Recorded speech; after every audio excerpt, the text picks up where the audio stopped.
आजकल जो matrimonial disputes होते हैं उनमें जी। सबसे बड़ा कॉमन रीज़न क्या होता है उन डिस्प्यूट्स का? हस्बैंड जॉब नहीं करता है, कोई फाइनेंशियल क्राइसिस है, तो वो भी एक रीजन है डिवोर्स का। महिला को कंप्लेंट करनी है डीवी के अंदर, या उसको मेंटेनेंस चाहिए, क्रूएलिटी के अगेंस्ट एफआईआर करनी है, या कुछ भी, तो पहले तो उसको पुलिस स्टेशन जाना पड़ेगा, एफआईआर लॉन्च हो। ठीक है, केसेस में तो पार्टीज केस फाइल ही सिर्फ हरास करने के लिए करती हैं। शादी के सिर्फ 3 महीने वो साथ रहे हैं, उनकी नहीं बनी, उनको लगा कि वो नहीं रह सकते क्योंकि वाइफ उनकी अब्यूजिव रिलेशनशिप में थे, वो मारपीट सब करती।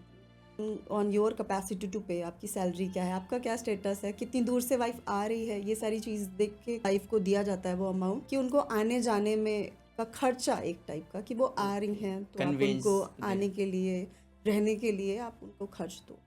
अतुल सुभाष का वहाँ पे हाँ जी। एक उन्होंने सुसाइड नोट में बोला है कि मेरी वाइफ ने मेरे से बोला कि मर जाओ, है ना। मैंने जब कोर्ट में जज के सामने बोला कि मेरे पास सुसाइड का ही ऑप्शन है, तो जज भी हंसने लगे। नमस्कार दोस्तों, वेलकम टू लीगल लैब, जहां हम रियल लाइफ लीगल चैलेंजेस को एक्सप्लोर करते हैं एंड एक्सपर्ट लीगल माइंड्स के साथ उनके सॉल्यूशंस डिस्कस करते हैं। मैं हूं आपका होस्ट दिनेश कुमार और आज हमारे साथ हैं advocate Fareen Fatima ji. So ma'am, please आप थोड़ा सा अपने बारे में बताइए हमारे व्यूअर्स को। जी, मेरा नाम फरीन फातिमा है और मैं एडवोकेट ऑन रिकॉर्ड हूँ in Supreme Court of India, and मुझे 7 इयर्स प्लस का एक्सपीरियंस है और मैं मोस्टली क्रिमिनल मैट्रिमोनियल मैटर्स में डील कर। सो आपने ऐसा बताया कि आप एडवोकेट ऑन रिकॉर्ड हो, तो जी। आप एक बार बताओ कि क्या एडवोकेट ऑन रिकॉर्ड क्या होता है नॉर्मली? जी, सुप्रीम कोर्ट में स्पेशली, वैसे तो सारी कुछ हाई कोर्ट्स की बार्स भी अपने advocate on record, advocate on rolls रखते हैं, जो उनके रजिस्टर्ड एडवोकेट्स होते हैं, सिर्फ वही अपना वकालतनामा फाइल कर सकते हैं। But specially in Supreme court क्या करता है कि अपना एक एग्ज़ाम कंडक्ट कराता है। Supreme court being the apex court, वो चाहते हैं कि उनके क्वालिटी लॉयर्स जो हैं, वो लॉयर्स को, जो लिटिगेंट्स हैं, उनको रिप्रेजेंट करें सुप्रीम कोर्ट में। तो वो एक तरीके का एग्ज़ाम्स कंडक्ट कराता है जिसमें एक मिनिमम क्वालिफिकेशन होती है, आप एग्ज़ाम देते हो और जो लोग क्वालिफाई करते हैं वो exam, they become official advocates of Supreme Court, and only these people can represent clients in Supreme Court. So basically like अगर हमें लिटिगेशन में सुप्रीम कोर्ट में जाना है, Hmm. so we will have AOR, like we Yes. at least have an advocate on record to आपको जी present clients in the Supreme Court. Yes आपको एक AOR का वकालतनामा चाहिए ही चाहिए होता। राइट। सो बेसिकली आज हम डिस्कस करने वाले हैं मैट्रिमोनियल डिस्प्यूट्स के अंदर मेल्स के राइट्स क्या क्या होते हैं। लाइक मेंटेनेंस होता है, वो किस बेसिस पे डिसाइड होता है, एलिमनी किस बेसिस पे डिसाइड होती है, चाइल्ड कस्टडी कैसे डिसाइड होती है कोर्ट्स के अंदर कि किसको चाइल्ड की कस्टडी दी जाएगी। सो मैम, पहला मेरा क्वेश्चन ये है कि आजकल जो मैट्रिमोनियल डिस्प्यूट्स होते हैं उनमें सबसे बड़ा कॉमन रीज़न क्या होता है उन डिस्प्यूट्स का? देखिए, मैट्रिमोनियल डिस्प्यूट्स में कई सारे फैक्टर्स होते हैं, कई रीजंस होते हैं, बट जो आजकल जो देखा जा रहा है उसमें इनफिडेलिटी यानी कि चीटिंग, शादी के बाद एक्स्ट्रा मैरिटल अफेयर एक बड़ा रीज़न है। ओके। एक बड़ा रीज़न है डिवोर्स का, और एक फाइनेंशियल आपका जो प्रॉब्लम है, अगर अच्छे से हस्बैंड जॉब नहीं करता है, कोई फाइनेंशियल क्राइसिस है, तो वो भी एक रीज़न है ओके। डिवोर्स का। इन लॉज का इंटरफेरेंस भी एक मेजर रीज़न है। बट आज तो कल हमारी सोसाइटी न्यूक्लियर फैमिली की तरफ मूव हो रही है, but still people don't want interference in their life, specially in laws का, तो वो भी एक मेजर रीज़न है डिवोर्स का। तो ये सारे फैक्टर्स अफेक्ट करते हैं एक मैट्रिमोनियल रिलेशनशिप। सो बेसिकली अगर देखा जाए तो 3-4 ही मेजर रीजंस रहते हैं इसके अंदर। एक होता है फाइनेंशियल, दूसरा हो सकता है कि एक्स्ट्रा मैरिटल अफेयर्स, जी। है ना, दूसरा ही लॉज के साथ ना हो बन- जाना, है ना, बन नहीं पा रही है, जी। और सारी चीज़ें। अच्छा, एक मैंने वर्ड सुना है प्रीनप एग्रीमेंट्स, तो ये क्या होता है, आप बताएंगे हमारे व्यूअर्स का? जी, प्रीनप अग्रीमेंट इंडिया में तो नहीं है, ऐसा कोई लीगल फ्रेमवर्क नहीं है, ऐसा कोई कॉन्सेप्ट नहीं है इंडिया में। बट अब्रॉड में प्रीनप अग्रीमेंट जो होता है, वहाँ पे प्रीनप अग्रीमेंट एक तरीके का अग्रीमेंट है जो शादी से पहले हस्बैंड और वाइफ एंटर करते हैं, और उसमें आपके क्या राइट्स होंगे, क्या ड्यूटीज़ होंगे टुवर्ड्स योर असेट्स, और एलिमनी क्या डिसाइड होगी डिवोर्स के टाइम पे, ये सारी चीज़ें पहले से डिसाइडेड होती है, ताकि अगर दोनों पार्टीज फ्यूचर में डिवोर्स लेने का सोचती हैं तो वो सारे सेटलमेंट्स उस प्रीनप अग्रीमेंट के अकॉर्डिंग हो जाता है उनके के बीच में। तो हमारे इंडिया में ये नहीं है, लीगल नहीं है, बट बाहर ऐसा होता है। बाहर सो की countries में। बेसिकली अगर देखा जाए तो प्रीनप एग्रीमेंट एक होता है जहाँ पे वो हस्बैंड एंड वाइफ्स की जो रोल्स एंड रिस्पॉन्सिबिलिटीज है वो क्लियरली वहाँ पे इन रिटर्न Mentioned होती है। मेंशन करता है। एंड सेकेंडली अगर फर्दर डिस्प्यूट्स होते हैं तो वहाँ पे वो भी मेंशन होता है कि उनको कैसे रिजॉल्व करना है, कितनी एलिमनी देनी है एंड ऑल सारी चीज़ें। बच्चा है तो कस्टडी किसके पास रहेगी, कैसे रहेगा। ऑलराइट। जी, सो बेसिकली वो पहले से ही सारा डिसाइडेड Decided रहता होता है सो दैट इन फ्यूचर कोई प्रॉब्लम्स ना आए। एंड अनफॉर्चुनेटली इंडिया में नहीं लाइक लीगल नहीं है। नहीं, इंडिया में नहीं है क्योंकि उसका एक रीज़न है। सबसे पहले तो हमारा इंडियन कॉन्ट्रैक्ट एक्ट है, वो बार करता है। वो कहता है कि अगर कंडीशनल मैरिज में आप कोई कंडीशन नहीं लगा सकते। मैरिज में अगर कोई कंडीशन हो गई तो आपकी मैरिज इनवैलिड हो जाएगी। और दूसरा रीज़न ये भी है कि हम शादी को इंडिया में एज अ सेक्रामेंट देखते हैं, ना कि एक कॉन्ट्रैक्ट की तरह। हम मानते हैं कि शादी जो है दो सोल्स का यूनियन है, ना कि एक कॉन्ट्रैक्ट है। तो इस इन रीजंस की वजह से हमारे यहाँ प्रीनप अग्रीमेंट नहीं है वैलिड। पर अभी हाल फिलहाल में मैंने कुछ कोर्ट्स के जजमेंट्स देखे हैं जिन्होंने ये इंडिकेट किया है कि ये एक अच्छी चीज़ है और हमको शिफ्ट होना चाहिए इस तरफ। बेसिकली मुझे भी ऐसा ही लगता है बिकॉज लाइक अगर हम देखें है ना, जब हम एक कोई जॉब भी करते हैं ना मतलब 3 4 5 महीने तो वहाँ पे भी ना एक एम्प्लॉय एम्प्लॉयर एग्रीमेंट होता है जहाँ पे पहले से ही डिसाइड किया जाता है कि आपकी रोल्स एंड रिस्पॉन्सिबिलिटीज़ क्या रहेंगी, है ना। एंड अगर आप उन रोल्स एंड रिस्पॉन्सिबिलिटी को नहीं लेते हो सीरियसली तो उस केस में क्या होगा। एंड ऑल सारी चीज़ें पहले से ही प्री डिसाइडेड रहती है सो दैट अगर उन्हें कोई एम्प्लॉय को निकालना है तो कोई इशू ना हो बिकॉज जी। पहले से ही क्लियर है सारी चीज़ें, है ना। एंड दूसरा जब अब हमने हायर कर लिया तो चीज़ें लाइक स्मूथली चलें। वैसे ही सेम मेरे को लगता है कि ये तो हम एक जॉब की बात होगी। अब यहाँ पे हम दो लोग जहाँ पे हम कमिटमेंट कर रहे हैं कि हम पूरी जिंदगी भर साथ रहेंगे, है ना। अब जब साथ रहेंगे तो थोड़ा सा रोल्स एंड रिस्पॉन्सिबिलिटीज रहेंगी ना एक दूसरे की। मतलब ऐसा तो नहीं है कि सारी जिम्मेदारी एक ही पर्सन की रहेगी, जी, दोनों की बराबर रहेगी। तो वो क्या जिम्मेदारियां रहेंगी वो अगर इन रिटर्न पहले से हो जाए तो मेरे को लगता है ये बहुत अच्छी चीज़ है।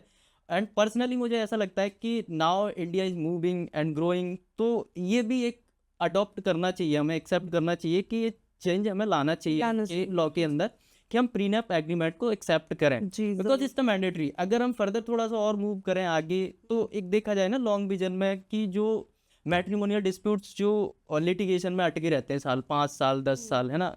5 साल तो नॉर्मली है ना। तो वो जो लिटिगेशन में केसेस जा रहा है ना, मुझे ऐसा लगता है कि अगर वो चीज़ पहले से हमारी डिफाइन हो गई तो पहली नंबर मैट्रिमोनियल डिस्प्यूट्स आएंगे नहीं। दूसरी चीज़ ये है कि वो अगर आएंगे भी तो लिटिगेशन में 5 साल तक नहीं जाएंगे, वो विद इन 2 ईयर शॉर्ट हो जाएंगे बिकॉज सारी चीज़ें पहले से ही डिफाइंड और है ना।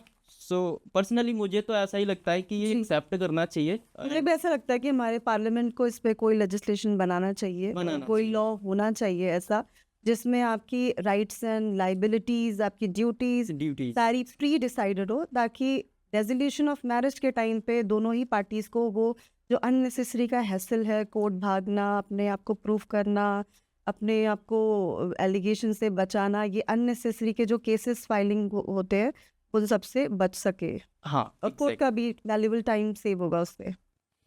एंड मेरा फर्दर एक सवाल ये है कि जो मैट्रिमोनियल डिस्प्यूट से केसेस होते हैं तो कोर्ट्स के अंदर उनका क्या फ्लो रहता है, क्या स्टेप्स रहते हैं, कैसे उनकी हियरिंग्स वगैरह चलती हैं, आप एक बार बताएंगे। जैसे सपोज अगर आप महिला के साइड से, नॉर्मली हमारे यहाँ लॉज हैं मैट्रिमोनियल डिस्प्यूट वो विमेन सेंट्रिक ही है ओके। है ना। तो अगर जैसे सपोज किसी महिला को कंप्लेंट करनी है डीवी के अंदर, या उसको मेंटेनेंस चाहिए, या उसको क्रूएलिटी के अगेंस्ट एफआईआर करनी है या कुछ भी, तो उसके लिए सबसे पहले अगर 498 में जाती है तो सबसे पहले तो उसको पुलिस स्टेशन जाना पड़ेगा, एफआईआर लॉज हो, ठीक है। फिर वो चार्जशीट इन्वेस्टिगेशन होगा, चार्जशीट फाइल होगी, फिर ट्रायल चलेगा कोर्ट में, ऐसा। बट नॉर्मली अगर जैसे डीवी केस में फाइल किया, उसने कस्टडी के लिए कोई पिटिशन डाली या मेंटेनेंस डाला, तो सबसे पहले कोर्ट में एक पिटिशन जाएगी, ठीक है। फिर समन्स इशू होते हैं, दूसरे पार्टी को बुलाया जाता है, उसको एक स्टिपुलेटेड टाइम दिया जाता है कि आप इतने दिन के भीतर आप अपना रिप्लाई फाइल करो, आपको क्या कहना है। फिर दूसरी दोनों पार्टीज को सुना जाता है। मैट्रिमोनियल केसेस में नॉर्मली क्या होता है, कोर्ट का भी ये अप्रोच होता है कि सुलझ जाए या शादी बच जाए। तो वो भी पहले यही चाहते हैं इनिशियली कि ये मीडिएशन में चला जाए, हो सकता है कोई समझौता हो जाए, हो सकता है दोनों के बीच में ये डिस्प्यूट बात ना करने से हुआ हो, बढ़ गया हो, या ईगो क्लैश हो रहा हो, बात करने से सुलझ जाए, तो कोर्ट नॉर्मली मैट्रिमोनियल डिस्प्यूट्स में मीडिएशन में जाता ही जाता है 1-2 बार। अगर सपोज़ फिर भी कुछ सॉल्यूशन नहीं निकला, फेल हो गया दोनों पार्टीज़, क्योंकि कुछ केसेस में तो पार्टीज़ केस फाइल ही सिर्फ हरास करने के लिए करती हैं। ओके। तो हमारी एक क्लाइंट है, मैं नाम नहीं लूँगी, बहुत अच्छे ऑफिसर हैं, यूपीएससी आईआईटी रुड़की से पास आउट हैं, अच्छी पोस्ट पे हैं, डीआरएम है वो, और शादी के सिर्फ 3 महीने वो साथ रहे। उसके बाद उनकी नई बनी, उनको लगा कि वो नहीं रह सकते क्योंकि वाइफ उनकी अब्यूजिव रिलेशनशिप में थे, वो मारपीट सब करती। और फिर अब गलती ये है उनकी कि उनकी शादी जो लेडी है उसका पॉलिटिकल बैकग्राउंड है, तो ये डरते भी हैं कि इनकी जॉब जा सकती है, तो ये सिर्फ भाग रहे हैं उससे। और उस लेडी ने बहुत सारे 11 केसेस इनके अगेंस्ट डाले हुए हैं, और इन्होंने सिर्फ एक डिवोर्स का केस डाला हुआ है। तो वो कई बार मीडिएशन के लिए गया, वो लेडी जाती है, और मीडिएशन के पहले आपको कुछ पैसे भी देने पड़ते हैं, तो हस्बैंड कुछ पैसे देता भी है। तो फर्स्ट डेट पे वो जाएगी, पैसे ले लेगी, नेक्स्ट डेट पे वो आएंगी और कहती हमें सेटल नहीं करना। तो मेरा क्वेश्चन होता है हर बार कि आप फिर मीडिएशन के लिए अग्री ही क्यों हुए? आप हमारा टाइम भी क्यों ही वेस्ट कर रहे हो, अगर आपको मीडिएशन करना ही नहीं है? अच्छा, तो ये जो मीडिएशन में जो हमें अमाउंट देना होता है स्टार्टिंग में, तो वो क्या अमाउंट देना होता है, कितना अराउंड? कुछ भी हो सकता है, वो कुछ भी अमाउंट हो सकता है, depending on your capacity to pay. आपकी सैलरी क्या है, आपका क्या स्टेटस है, कितनी दूर से वाइफ आ रही है, ये सारी चीज़ देख के वाइफ को दिया जाता है वो अमाउंट, कि उनको आने जाने में का खर्चा एक टाइप का, कि वो आ रही हैं तो कन्वेंस। उनको आने के लिए, रहने के लिए आप उनको खर्च दो। तो वो कई बार उनकी ट्रायल कोर्ट में भी चल चुकी है प्रोसीडिंग, अभी वो सुप्रीम कोर्ट में है, 2 बार, दूसरी बार जा चुकी है, मीडिएशन के लिए रेफ़र हुआ है उनका मैटर, और वो बिल्कुल बहुत एडमेंट हैं कि मुझे सेटल ही नहीं करना। क्यों? क्योंकि उन्हें सिर्फ परेशान करना, उनको हरास करना है। 4 साल से उनका मैटर चल रहा है, उन्हें और हरास करना है, बिकॉज शी सेज कि मेरी मुझे शादी नहीं करनी है, बट इनको भी नहीं करने दूँ। क्या तो मेंटलिटी ये है लोगों एक की? विंडिक्टिव नेचर हो जाता है शादियों में, तो वो एक बड़ा प्रॉब्लम होता है मैट्रिमोनियल डिस्प्यूट्स को रिजॉल्व करना। तो अगर उस केस में फेल हो जाता है तो फिर ट्रायल चलता है, फिर सारे एविडेंसेस को देखा जाता है, टेस्टिमनी होती है विटनेसेस की, फिर उसके बाद कोर्ट अपना जजमेंट देता है।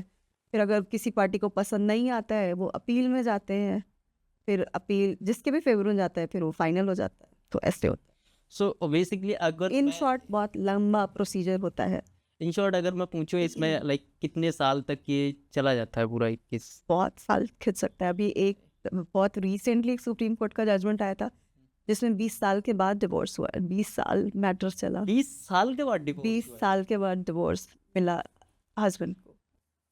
तो मतलब वो डिपेंड करता है कितना। एक और हमारे पास मैटर है, मैं नाम नहीं लूँगी किसी का, बट वो 7-8 साल से चल रहा है, और उसमें husband 1 lakh per month maintenance दे रहा है वाइफ को। पर अब वाइफ को भी डिवोर्स नहीं लेना है, क्योंकि उसको घर बैठे 1 लाख रुपए मेंटेनेंस मिल रहा है, तो कोई क्यों डिवोर्स लेना चाहेगा? तो वो भी खींच रहा है मैटर, और बेचारे वो पे कर रहे हैं। अभी तक वो कुछ 50-60 लाख रुपए दे चुके हैं वाइफ। अच्छा, अगर कोई लड़की जब कोई भी जो एलिगेशंस हैं हस्बैंड पे लगाए जाते हैं केसेस, जब वो लगाती हैं कोर्ट में केस डालती है, तो उसके कुछ एविडेंस मांगता है कोर्ट या फिर नहीं, कोई evidence नहीं? 498A में जो वाइफ होती है, इसमें जजमेंट है सुप्रीम कोर्ट के, उसके सिर्फ स्टेटमेंट के बेस पे ही एफआईआर रजिस्टर हो जाती है। ओके। हाँ, तो उसमें उसको कोई भी एविडेंस नहीं देना होता है, उसमें सिर्फ उसके स्टेटमेंट के बेस पे ही एफआईआर रजिस्टर हो जाती है। उसमें हस्बैंड को प्रूफ करना होता है और इन लॉस को प्रूफ करना होता है कि नहीं, हमने इसके साथ कुछ गलत नहीं किया है, हमने इससे नहीं मांगा है दहेज, या हमने इसको नहीं सताया है। तो वो हस्बैंड पे बर्डन ऑफ प्रूफ जो है वो हस्बैंड और उसकी फैमिली पे आ जाता है। तो ये इसका इसीलिए मिसयूज ज़्यादा हो रहा है आज के टाइम। अच्छा, दूसरा जो अदर एलिगेशंस हैं जैसे डोमेस्टिक वायलेंस हो गए, है ना, एंड जो हमारा एक कभी अतुल सुभाष का जो केस था, एक उसमें बहुत संगीन धारा थी अननेचुरल सेक्स 377। सो इस टाइप के अगर एलिगेशंस लगते हैं तो उस टाइप में कुछ कोर्ट एविडेंस मांगता है लड़कियों से, या फिर उनके स्टेटमेंट पे ही वो? नहीं, जब ट्रायल चलता है तब तो पूरा प्रॉपर एविडेंस होता है, विटनेसेस जो होते हैं उनकी टेस्टिमनी भी होती है। तब तो उसको लॉन्ग टर्म में जब ट्रायल जब प्रोसीड होगा तब तो उसे प्रूफ करना पड़ेगा अपना केस। बट इनिशियली जो होता है वो केस में वेट जो है वो लड़की के केस में वेट ज़्यादा रहता है। अगर झूठे हैं केसेस तब तो फिर उसका केस नहीं खड़ा रह पाएगा, लेकिन इतना लंबा चल जाता है, तब तक इतना हरासमेंट हो जाता है लड़के का, लड़की की फैमिलीज वालों को इतने चक्कर लग गए होते हैं कि ट्रायल ही एक पनिशमेंट बन जाता है। मेरे एक सीनियर ने बोला था कि ये जो ट्रायल है ना, यही पनिशमेंट है, क्योंकि वो इतना आपको थका देता है, इतना आप परेशान हो जाते हो, इतना आप एग्जॉस्ट हो जाते हो कि वही एक पनिशमेंट बन जाता है आपके लिए। सो बेसिकली देखिए, अगर किसी को केस डालना है उस टाइम पे कोई एविडेंस नहीं चाहिए होता है, उसके बाद जब ट्रायल चल रहा होता है उस टाइम पे एविडेंस देने होते हैं, बट ट्रायल के टाइम पे इतना टाइम खिंच जाता है कि बंदा वो परेशान हो जाता है। एंड और तब तक आपको बहुत सारा, आपका इंटरिम मेंटेनेंस का भी ऑर्डर पास हो जाता है, तो आप कुछ पैसे भी दे रहे होते हो, वाइफ को दे रहे होते हो अगर वो जॉब नहीं कर रही है, बच्चा है तो बच्चे की भी मेंटेनेंस आप दे रहे होते हो, तो पैसे भी आप दे रहे हो और वो पैसे आपके अगेंस्ट यूज़ हो रहा है, आपकी अगेंस्ट लॉयर को दिए जा रहे हैं, फिर वो और मजबूती से लड़ रहा है आपके खिलाफ और डिले कर रहा है मैटर, तो ये सारी चीज़ें होती हैं। अच्छा, अगर ये नॉर्मली हर किसी केस में नहीं होता है, बट अगर किसी केस में ऐसा हो रहा है जहाँ पे फॉल्स एलिगेशंस ही लगाए गए है ना हस्बैंड के ऊपर, तो उस केसेस में हस्बैंड क्या कर सकता है? देखिए बहुत सारी चीज़ें होती हैं। पहले तो कोई मैं कहूँगी सबसे पहले तो आपको गूगल नहीं करना चाहिए और किसी एक एक्सपर्ट, कोई लॉयर जो है उससे आपको कंसल्ट करना चाहिए, अपनी प्रॉब्लम्स बतानी चाहिए, बिकॉज वो बेटर पोजीशन में आपको गाइड करने की। दूसरा चीज़ आपको ये करना चाहिए कि आपको हर चीज़ डॉक्यूमेंट करनी चाहिए। ओके। जैसे कि आपकी जो भी कॉन्वर्सेशन हैं वो डॉक्यूमेंट करना चाहिए। आपका सोशल मीडिया, अगर आपको कोई लगता है कोई इंटरेक्शन है या सोशल मीडिया पे आपको कोई ऐसी चीज़ दिखी आपकी वाइफ की, जो आपको लगता है कि ये आप इससे अपना इनोसेंस प्रूव कर सकते हैं, तो वो चीज़ें आप डॉक्यूमेंट करिए। आपका कोई ईमेल कॉन्वर्सेशन है वो रखिए, कोई मेडिकल रिसीट्स हैं, रिकॉर्ड्स हैं वो रखिए आप। तो सब कुछ डॉक्यूमेंट करिए और डायरेक्ट बात करना अपनी वाइफ से बिल्कुल अवॉइड करिए, क्योंकि हो सकता है वो चीज़ें आप अगर अकेले में डायरेक्ट उनसे कोई बात करो सुलझाने के लिए, आपका इंटेंशन यही होगा स्टार्टिंग में, बट वो चीज़ें आपके थोड़ा अगेंस्ट यूज़ हो सकती हैं। तो डायरेक्ट कम्युनिकेशन अवॉइड करें जब आप पे एलिगेशन लग गई है, और अगर ज़रूरत पड़े तो आपको बेल लेनी पड़ सकती है, एंटिसिपेटरी बेल के लिए अप्लाई करना पड़ सकता है कोर्ट पे, तो वो आप लीजिए, सारे प्रिकॉशंस आप लीजिए। सो बेसिकली फर्स्ट यही है कि आप किसी एक्सपर्ट लॉयर के साथ लॉयर से कंसल्ट करो, कंसल्ट और देन फर्दर ये है कि आप हर चीज़ अपनी डॉक्यूमेंट करके रखो, जी, आप अपना बेस बनाओ। बेस बनाओ। थर्ड चीज़ ये है कि आप अवॉइड करो डायरेक्ट कम्युनिकेशन विद अपनी वाइफ के साथ, सो दैट कोई फर्दर इशू क्रिएट ना हो, है ना? और एक चीज़ मैं ऐड करना चाहूँगी, हो सके तो काउंटर क्लेम डालो वाइफ पे, ओके। क्योंकि होता क्या है कि वो तो 4 केसेस उन्होंने डाल दिया, डीवी डाल दिया, क्रुएलिटी डाल दिया आप पे, मेंटेनेंस डाल दिया, जो भी सेट है एक वो डाल दिया उन्होंने। नाउ शी इज़ फ्री, ठीक है, अब आप प्रूव कर रहे हो अपने आप को। पर कई बार मेरे क्लाइंट्स आते हैं मुझसे पूछते हैं कि उसने तो कर दिया, सारे झूठे इल्ज़ाम है मेरे खिलाफ, मगर इतने सारे केसेस मैं क्या करूँ? मैं किस चीज़ में अप्रोच करूँ? मेरे पास तो कोई लॉ ही नहीं है जो मुझे हेल्प करने के लिए है, तो मैं क्या करूँ? तो मैंने बोला आपके खिलाफ इतना आपकी धज्जियाँ उड़ाई हैं, तो क्या आप डिफेमेशन नहीं किया है आपका? ओके। क्या आपको क्रिमिनल इंटिमिडेट नहीं किया है? क्या आपको हरास नहीं किया है? तो आप इन सारी चीज़ों में कब झूठ बोल रही है ऑन एफिडेविट, अगर वो झूठ बोल रही है, ठीक है, अपनी इनकम छुपा रही हैं, तो क्या फर्जरी नहीं है? ओके। तो आपको देखना पड़ेगा कि क्या आप इन प्रोविजंस में आप हेल्प ले सकते हो लॉ की। तो काउंटर क्लेम्स भी डालिए, इससे क्या होगा, प्रेशर बिल्ड होगा। तो फिर कई केसेस में ऐसा क्या होता है, लोग सेटलमेंट में भी आ जाते हैं जब उन पे भी कानून की गाज पड़ती है। तो सो बेसिकली अगर हमारे ऊपर फॉल्स एलिगेशंस है तो हमारे पास एक चीज ऑप्शन रहता है कि हम काउंटर क्लेम डालें उन पे, है ना? हाँ, एंड काउंटर क्लेम में मल्टीपल हो सकती हैं, मल्टीपल केस हो सकते हैं ना, अब जो चीज़ें हम कर सकते हैं। जो भी आपके साथ हुआ हो।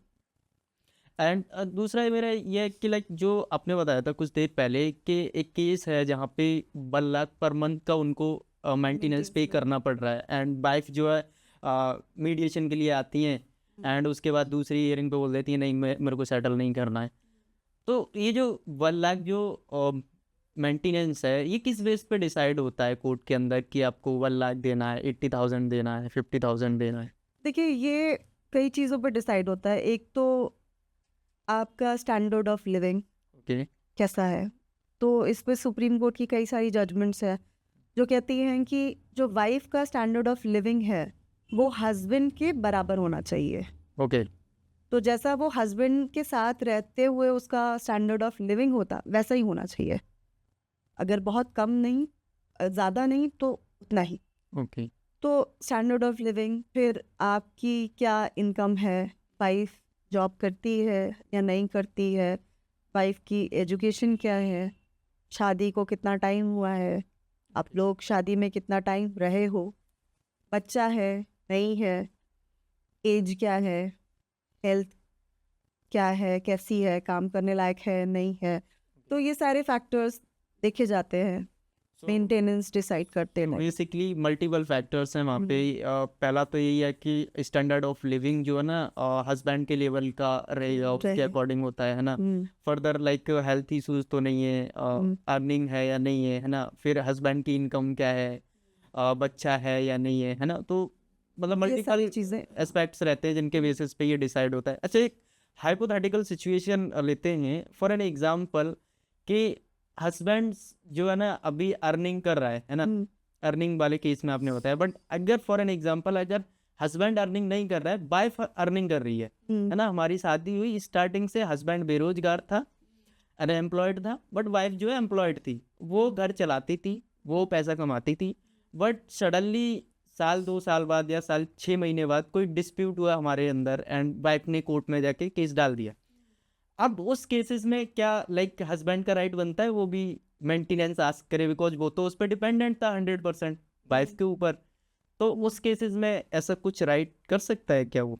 125 है, जेंडर न्यूट्रल है, कोई ऐसी बात करता है। लेकिन नॉर्मली अभी थोड़े दिन पहले केस था, हस्बैंड बोलता है मैं कुछ काम नहीं करता, तो जज ने उसको ही डांट दिया कि शादी क्यों करी थी, शादी क्यों करी थी, मतलब अगर तुम्हारे पास कोई इनकम नहीं थी तो तुमने शादी क्यों करी, शादी करी है तो वाइफ को मेंटेन तो करना पड़ेगा। तो अप्रोच यही होता है जजेस का कि हस्बैंड की ही ड्यूटी है वाइफ को मेंटेन करना, हस्बैंड ही पैसे देगा, वो ब्रेड विनर है, वही पैसे लाएगा, वही पैसे कमाएगा। तो इस चीज़ से आप भाग नहीं सकते। हस्बैंड ये नहीं बोल सकते कि मैं तो कुछ कमाता ही नहीं, बोलते तो शादी क्यों करी, ये तो शादी करी है तो पैसे देना पड़ेगा। बट ये तो कम्प्लीटली वन साइडेड हो गया। मतलब देखो, जब हम किसी के साथ शादी करते हैं तो रिस्पॉन्सिबिलिटी तो दोनों की होनी चाहिए ना, शेयर्ड होनी चाहिए, मगर तो ऐसा नहीं होता। बहुत सारे केसेस में ऐसा भी होता है जो वाइफ अगर हस्बैंड किसी तरीके से बीमार है या कोई और रीजंस है तो वाइफ जिम्मेदारियां उठाती हैं। ऐसा नहीं है, हमारी समाज कोर्ट में केस चल रहा है तो लोग देती है मेंटेनेंस। नहीं, कोर्ट तक केस नहीं जाता है। आई थिंक वैसे केसेस कोर्ट तक नहीं जाते हैं, वो अपनी आपसी अंडरस्टैंडिंग से ही सुलझ जाते हैं। बट अगर कोर्ट में मैंने नहीं देखा है कभी भी हस्बैंड को मेंटेनेंस मिलते हुए, मैंने नहीं देखा। बट हाँ, मैंने समाज में अपने आसपास देखा है कि वाइफ करती है, सारी जिम्मेदारी उठाती है। तो हर टाइप के लोग होते हैं, हमारे ही समाज के लोग हैं। कुछ लोग एक्सटॉर्शन का तरीका बना लेते हैं और कुछ लोग कुछ भी नहीं लेते अपने हस्बैंड। अच्छा, एक जो एलिमनी होती है वो किस बेसिस पे डिसाइड होती है जब हमारा डाइवोर्स हो रहा है फाइनल, है ना? अब जो वो कैसे डिसाइड होगी कि आपको फाइनल इतना पैसा देना ही देना? तो एलिमनी का भी यही सारी चीज़ें होती हैं कि आपकी शादी को कितना टाइम हो गया है, आप शादी में कितना ड्यूरेशन, कितने टाइम तक रहे हो। जैसे अभी रिसेंटली शादी में वो हस्बैंड और वाइफ रहे 7 दिन थे और वाइफ मांग 40 लाख रही थी और लोअर कोर्ट ने 40 लाख अलाउ भी कर दिया।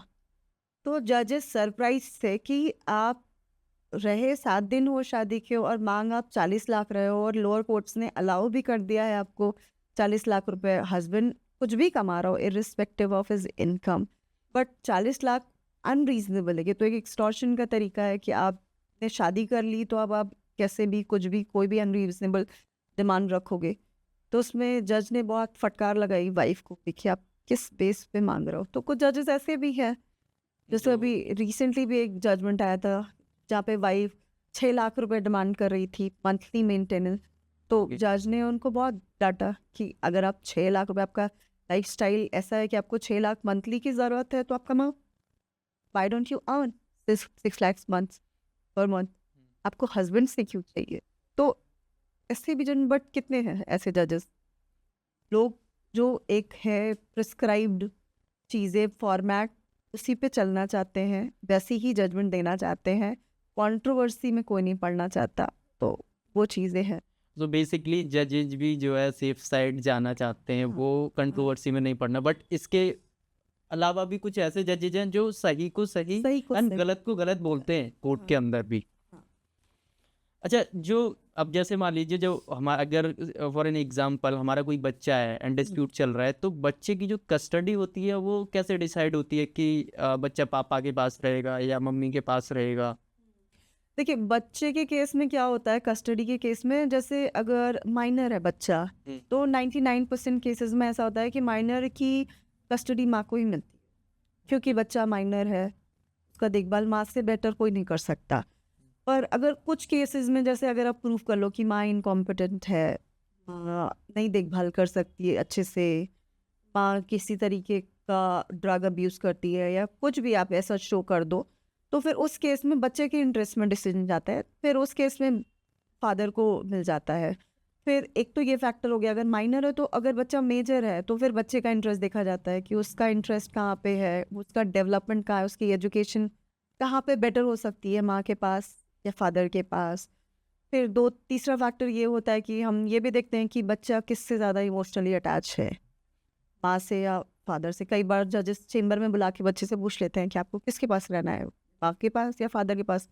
बच्चा बोल देता है कि माँ के पास रहना है, या बच्चा बोल देता है मुझे अपने फादर के साथ रहना है। तो बच्चा जो चाहता है, कई बार उसकी भी मर्जी देखी जाती है। सो बेसिकली अगर देखा जाए तो अगर बच्चा माइनर है तो उस केसेस में तो मैक्सिमम चांसेस हैं कि वो मम्मी के पास ही जाएगा, हाँ जी। एंड अगर वो मेजर है तो उस केसेस में बच्चे से पूछ लिया जाता है कि उसकी भी एक बार कि वो किसके साथ रहना चाहता है, मम्मी के साथ या पापा के साथ, जी। एंड उधर अगर माइनर वाले केस में अगर आप ये लाइक प्रूव कर देते हो कि वाइफ आपकी इनकम्पिटेंट है और उसकी केयर करने में and all that, असमर्थ है। असमर्थ है, तो वो फिर आपको मिलने के चांसेस हैं, बट 100% नहीं कह सकते हो। नहीं नहीं, 99% माँ को ही मिलेगी कस्टडी। अच्छा, इसमें एक और मैंने सुना है ऐसा कंसेप्ट है कि शेयर्ड पेरेंटिंग का चल रहा है, तो ये कैसे क्या है जहाँ पे Shared- मम्मी पापा दोनों उसकी दोनों मिलके, मतलब कुछ दिन बच्चा माँ के साथ रहता है, कुछ दिन बच्चा अपने पापा के पास जाके रहता है, ऐसे रहता है शेयर्ड पेरेंटिंग में। बट उसके अपने चैलेंजेस हैं, वो इतना प्रैक्टिकली जितना सुनने में आसान लगता है उतना है नहीं। बहुत सारे इसमें भी डिस्प्यूट, क्योंकि माँ बाप की तो बन नहीं रही है, कम्युनिकेशन गैप तो उनके बीच में है ही। फिर बच्चे को लेकर लड़ रहे होते हैं वो, कि कौन ले जाएगा कौन छोड़ेगा, है ना। तो उसमें भी हरासमेंट के बहुत चांसेस रहते हैं। अब बच्चे को फादर को मिलना है तो बोलेंगे कि नहीं, यहाँ आके तुम मेरे घर पे, वो अपनी लोकेशन चेंज कर लेंगे। जहाँ पे पहले अगर पास में रहते थे, जैसे एक केस था हमारे पास, तो हस्बैंड वाइफ पहले दोनों गुड़गांव रहते थे, तो कस्टडी का ऑर्डर हुआ। तो जैसे ही ये ऑर्डर हुआ, वाइफ लेके चली गई बच्चे को किसी दूसरे शहर, और फिर बोलने लगी कि अगर आपको चाहिए बच्चा तो आप आओ, इस शहर आओ, यहाँ से पिक करो और ले जाओ। तो ऐसे हरास भी करने लगते हैं, तो उसमें सिर्फ डिस्प्यूट बढ़ता है। आई थिंक जितनी अंडरस्टैंडिंग चाहिए को शेयरिंग पेरेंटिंग के लिए, आई डोंट थिंक उतनी अंडरस्टैंडिंग पेरेंट्स के बीच में होती है। अगर है तो बहुत अच्छी बात है, बट इतनी मेच्योरिटी होती तो केस कैसी क्यों होता है। कोर्ट तक जाता ही। अच्छा, एक मतलब लाइक जो रीसेंट जो इंसिडेंट है अतुल सुभाष का, वहाँ पे जी। एक उन्होंने लाइक सुसाइड नोट में बोला है कि मेरी वाइफ ने मेरे से बोला कि मर जाओ, है ना, हाँ, एंड मैंने जब कोर्ट में जज के सामने बोला कि मैं मेरे पास सुसाइड का ही ऑप्शन है, तो जज भी हंसने लगे। सो लाइक मतलब इस वाली सिचुएशन में कुछ ऑप्शन होता है इंसान के पास जो वो लीगली एक्शन ले सकता है, या फिर मरना ही ऑप्शन रह जाता है उसके? नहीं देखिए, मैंने भी सुभाष वाला पूरा वीडियो देखा, कितना काम था वो वीडियो के टाइम पे, और लग ही नहीं रहा था उसका वीडियो देख कर कि अभी ये next moment is going to commit suicide, right. So काम, एकदम कितनी क्लैरिटी ऑफ थॉट्स थी उसके अंदर, उसने सब कुछ प्लान करके किया। तो that is very unfortunate I think. और ऐसा नहीं कि पहली बार हुआ है, बहुत सारे लोगों ने सुसाइड किया भी है इससे पहले भी, बट हाँ ठीक है, ये काफ़ी हाईलाइट हो गया। बट जो प्रोविजन है इसके लिए, आपने पूछा कि रेमेडी क्या है इसके against, so abetment to suicide है। अबेटमेंट टू सुसाइड के अगेंस्ट केस फाइल हुआ भी है सुभाष अतुल की वाइफ के अगेंस्ट। बट अदर दैन तो कोई लॉ नहीं है अनफॉर्चुनेटली हमारे लीगल सिस्टम में सो अभी फिलहाल के लिए। ये जो आपने बताया amendment to suicide, abetment right. So इसका जो लाइक ये आफ्टर सुसाइड होता है या फिर लाइक जब हमें इतना ज़्यादा हिरास हो चुका है, हम एक्सट्रीम लेवल पे एकदम, एक होता है ना अंदर से इंसान टूट चुका है, तो उस टाइम पे ये कर सकता है कुछ जहाँ पे वो कुछ एप्लीकेशन नहीं तो जब तक काम हुआ ही नहीं है मतलब, हो, तो how can you say this person is abetting to मतलब राइट। लाइक वो हम सुसाइड करेंगे तभी कोर्ट एक्सेप्ट करेगा कि हाँ आपका अबेटमेंट टू harassment हुआ। सुसाइड था, इस वजह से उसने सुसाइड कमिट कर लिया। Yes that is very unfortunate but it is like that. अच्छा, आपको लाइक ये जो मतलब हुआ है ना अभी रिसेंट इंसिडेंट, आपको लगता है इसको देख के लाइक कोर्ट को कुछ चेंजेस की रिक्वायरमेंट है? डेफिनेटली है चेंजेस की ज़रूरत है। हमारे लेजिस्लेशन को कुछ ऐसे लॉज भी लाने चाहिए जहाँ पे कि जो सबसे पहले जो ये झूठे केसेस बन डाले जाते हैं और जहाँ पे 10 साल चलता है केस, हरास होती है हस्बैंड और हस्बैंड की फैमिली और उसके बाद कुछ भी प्रूव नहीं होता। ठीक है, आप इनोसेंट भी प्रूफ हो जाते हो, लेकिन वाइफ तो आपको एक अपॉलॉजी भी नहीं देती, वो तो बिना माफ़ी भी नहीं मांगती है उन केसेस में। तो आई थिंक ऐसे लॉज लाने चाहिए लेजिस्लेशन को जिसमें आप फॉल केसेस लगा रहे हो और अगर आप अपना केस प्रूव नहीं कर पाए तो कुछ ना कुछ पीनल प्रोविजंस होने चाहिए वाइफ के अगेंस्ट, ताकि ऐसे केसेस में कमी आए। जो ये जिस तरीके से मिसयूज़ हो रहा है इन लॉज का, तो आई थिंक इसमें ज़रूर बेहतरी आएगी। अभी सुप्रीम कोर्ट का भी एक बहुत रीसेंट ऑब्जर्वेशन आया है कि these cruelty laws have become legal terrorism, so it's like it has become a tool to harass the husband and his family, right? So definitely something should be done in this respect. So like supreme court ने ये चीज़ संज्ञान में ली है कि इसका misuse हो रहा है हो रहा है। और लोग इसको हिरास करने के लिए यूज़ कर रहे As a tool use कर रहे हैं, हैं। एज अ टूल यूज़ कर रहे हैं। जी एंड अभी जैसे जो मैट्रिमोनियल डिस्प्यूट्स होते हैं उसमें एंड रिजल्ट्स क्या होता है कि लास्ट में जाके क्या होना है वहाँ पे? लास्ट में जाके देखिए समझौता ही होता है, क्योंकि समझौता? दोनों पार्टीज इतना थक चुकी होती हैं लड़ लड़ के। तो पहले भी ऐसा नहीं मीडिएशन के लिए रेफर हुआ होता है मैटर, लेकिन नहीं होता है, नहीं करते हैं उस टाइम, दोनों अपनी ईगो में रहते हैं। फिर एंड में जब 8-10 साल केस लड़ने के बाद वो तो समझौता ही है, या तो डिवोर्स ले लेते हैं दोनों, या साथ तो इतना लंबा लड़ चुके हैं तो साथ तो जाने का कोई स्कोप ही नहीं होता है एंड में डिवोर्स ही है। एंड में यही होता है, अगर एक भी पार्टी अगर साथ नहीं रहना चाहती तो आप फोर्स नहीं कर सकते किसी को भी किसी के साथ रहने के लिए।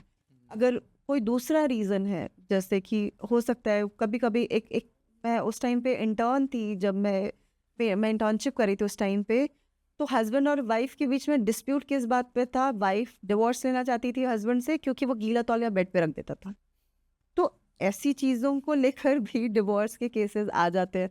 तो अगर ऐसा इशू पे डिवोर्स के लिए आए हैं तब तो वो समझौता हो सकता है, उस केस में समझा करके या कुछ अपने अंदर चेंजेस ला करके जाया जा सकता है। बट जहाँ पे बहुत मेजर इश्यूज होते हैं, जैसे कि मेरे क्लाइंट है, तो उसमें वाइफ कॉन्स्टेंटली मिनिस्टर्स को लेटर लिखती है क्योंकि हस्बैंड गवर्नमेंट एम्प्लॉय है तो उसके अगेंस्ट करप्शन के चार्जेस लगाती है।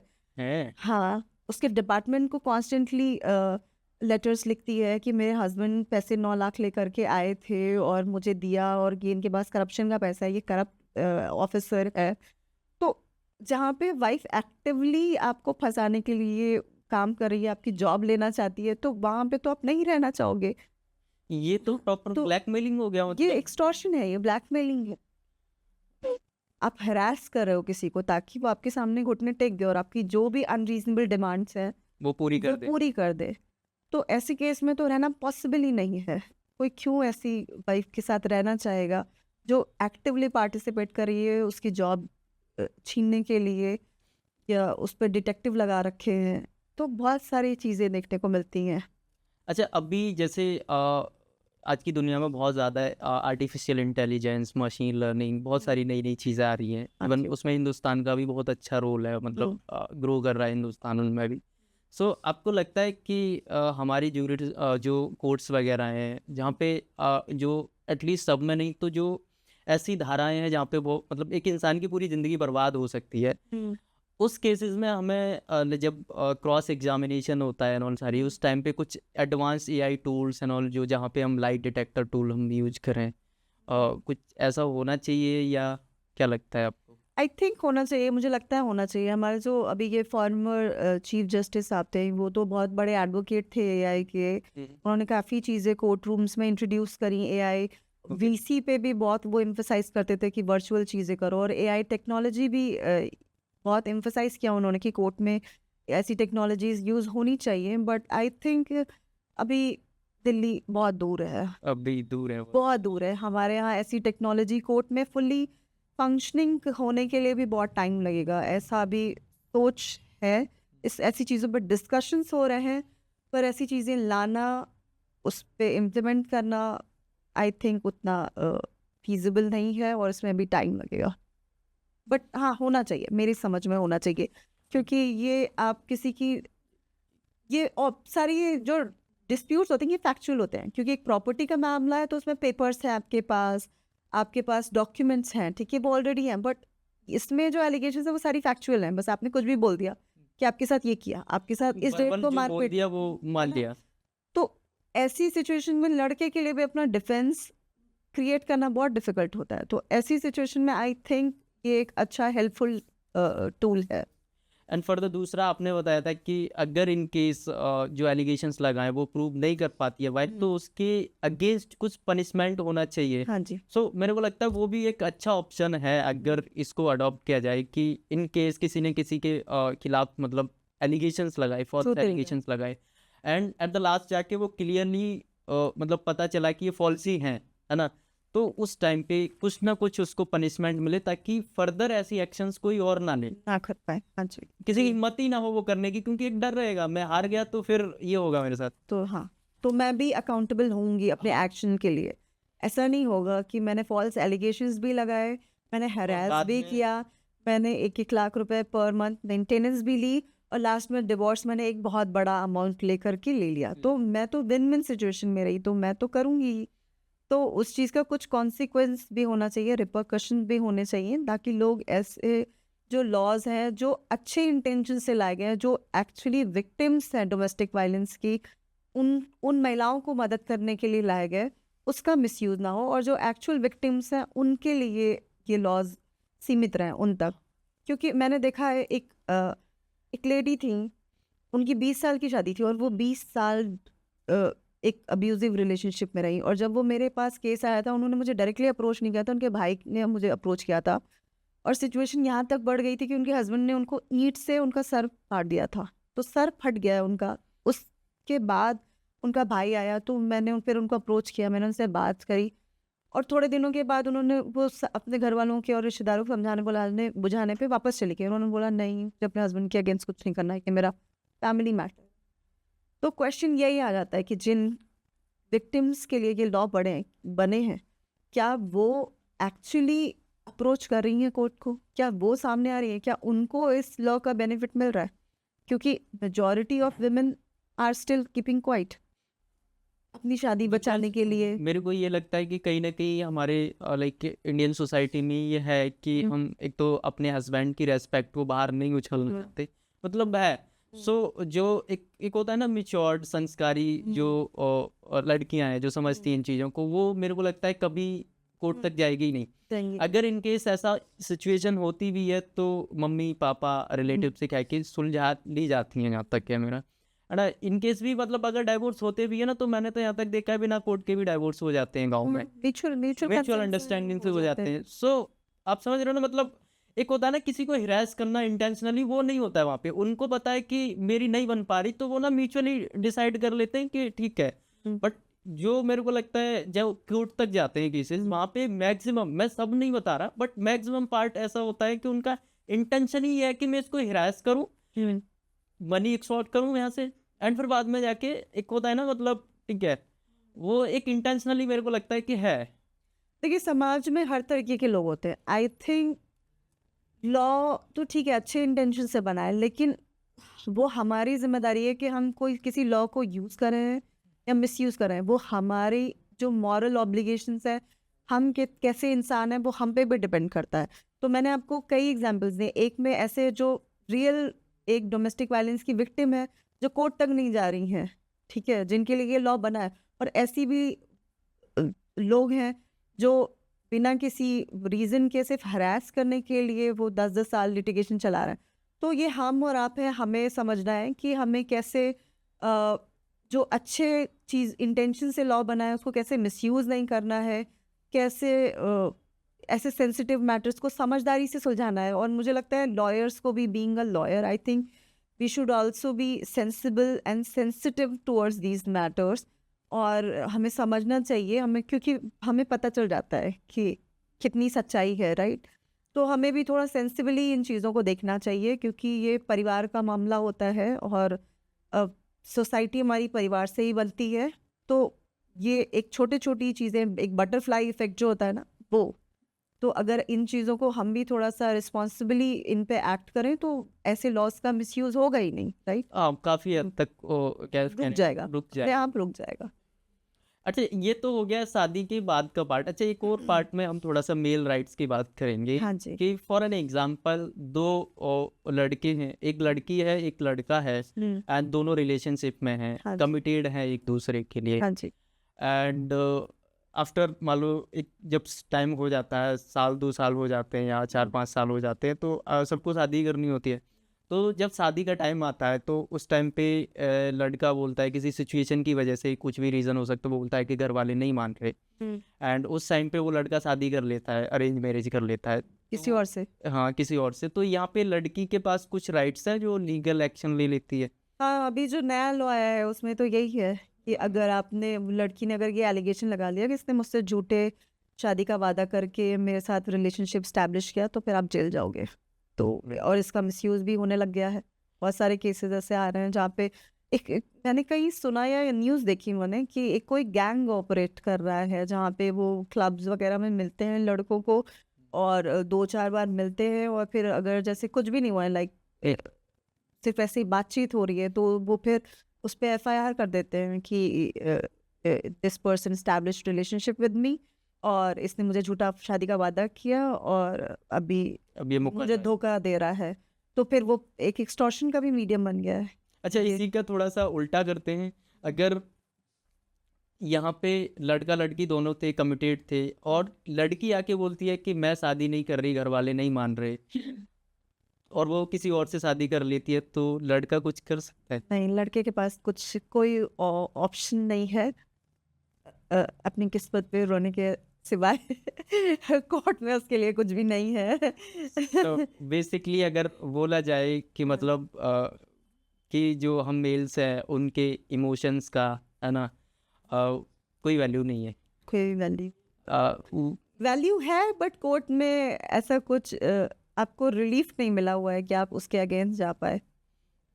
मतलब कोई रेमेडी नहीं है आपके लिए। विमेन सेंट्रिक लॉज है, मतलब अकॉर्डिंग टू लॉ, अब तक जो मैंने कन्वर्सेशन में समझा, मुझे ऐसा लगता है कि लॉ एक मेल को मशीन की तरह ट्रीट कर रहा है, एक रोबोट की तरह ट्रीट कर रहा है कि ये रोबोट है, ये मशीन है।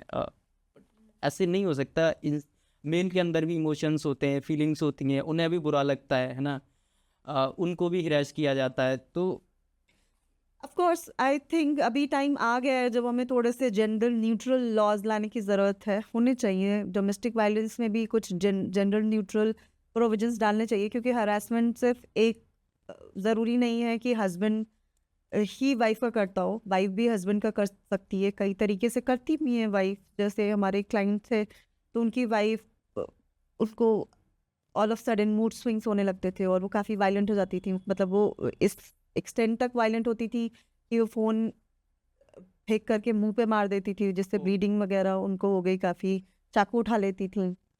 तो ज़रूरी नहीं है कि हमेशा हस्बैंड ही वायलेंट हो वाइफ के लिए, वाइफ भी हो सकती है। तो बट हाँ, आई थिंक अभी टाइम आ गया है कि हमें भी जेंडर न्यूट्रल लॉज लाने की ज़रूरत है। पर देखिए, अच्छे इंटेंशंस, क्योंकि आज से कुछ साल पहले या अभी भी अगर हम देखें ना, अभी भी तो महिलाओं के खिलाफ अत्याचार तो होते हैं। डावरी की वजह से औरतों को अभी भी जलाया जाता है, अभी भी मारा जाता है। तो वो तो ठीक है, ये लॉ जो है आई थिंक जिस चीज़ के लिए लाए गए हैं वो सही है अपनी जगह पे। ऐसा नहीं है कि अभी आज से 20 साल में जब से ये लॉज आए हैं 20 साल में विमेन के अगेंस्ट क्राइम होने ही बंद हो गए हैं और सारे सब हर कोई मिसयूज कर रहा है और सिर्फ मेल विक्टिम बन गया है, ऐसा नहीं है।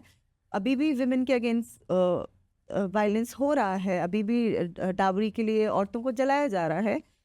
बट यस, ये भी एक सच्चाई है कि मिसयूज भी बहुत हद तक हो रहा है। तो आई थिंक अभी टाइम आ गया है that we should bring gender neutral laws. Exactly मुझे तो पर्सनली ऐसा ही फील होता है कि एक जेंडर को बिल्कुल मशीन की तरह ट्रीट किया गया है लॉ के अंदर, है ना, एक रोबोट की तरह ट्रीट किया है। सो मैक्सिमम चांसेस यही है कि मतलब मिस यूज हो रहा है, हो एज रहा अ है। टूल यूज हो रहा है वो। यहाँ हो रहा है एज अ टूल, तो यूज हो रहा है एक्सटॉर्ट करने का। अपना जो भी फ्रस्ट्रेशन है, जो भी आपको बदला लेना है, वो सब आप उसी के थ्रू कर रहे हो। हमारी इंडियन सोसाइटी में ना एक कहावत है कि बेटा पढ़ लो लिख लो, वेल सेटल हो जाओ, अच्छी लड़की से शादी हो जाएगी।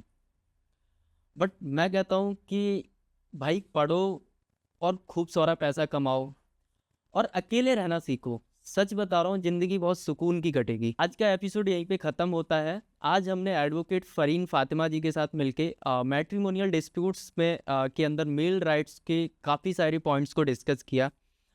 जैसे कि मेंटेनेंस कैसे डिसाइड होता है, एलिमनी कैसे डिसाइड होती है, चाइल्ड की कस्टडी कैसे डिसाइड होती है, एंड और भी बहुत सारे रियल लाइफ केसेस मैम ने शेयर किए हमारे साथ।